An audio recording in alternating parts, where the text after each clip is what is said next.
And today, the Supreme Court heard arguments about the tariffs. Does the president have the authority to level them? Justices appearing skeptical, saying their ruling will affect millions of Americans whose lives have already been affected. So what happened inside the courtroom? Scripps News Washington correspondent Stephanie Liebergen was there for the entire hearing. And Stephanie, what line of questioning did you hear that seemed to be most telling? Well, the justices were really focused on one particular word, and that is regulate, that whether this 1977 law allows the president to regulate by way of tariffs. Now, this lawsuit coming up from small businesses in states that have challenged the tariffs, they have won in lower courts, but of course the Trump administration bringing it all the way up to the Supreme Court. And as you noted, the justices certainly seemed skeptical that this 1977 law that the president is relying on, they seem skeptical that it gives him the broad power that he is trying to use it for. Most of President Trump's sweeping tariffs are now in the hands of the Supreme Court. On Wednesday, several justices appeared skeptical the administration had the legal authority to impose them.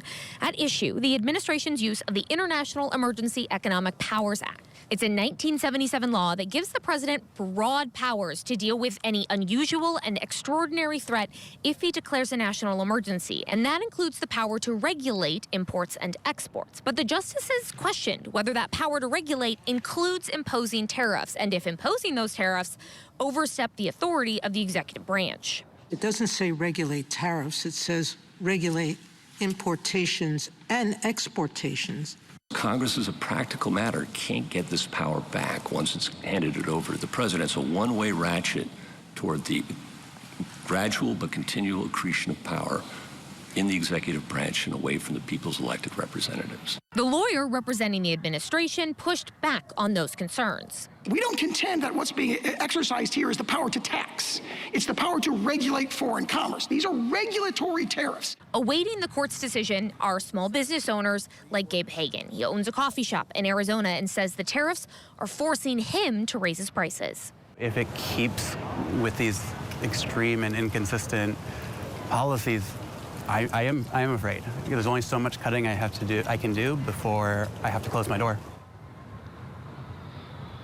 Now, there's one thing to remember, Del. Not all of President Trump's tariffs are going to be impacted by whatever decision the Supreme Court makes. The president has instituted a number of sector-specific tariffs using other legal authorities, and those tariffs are not at issue in this case. Of course, we will likely be waiting for a while before we get a decision from the court. Typically, the justices hand down their biggest decisions in late spring or early summer, sometimes not until the last week of June. But because this case is so important, because it is literally dealing with millions and billions and trillions of dollars that are being paid in these tariffs, the court might move a little bit quicker than normal to try to get this opinion out, Del.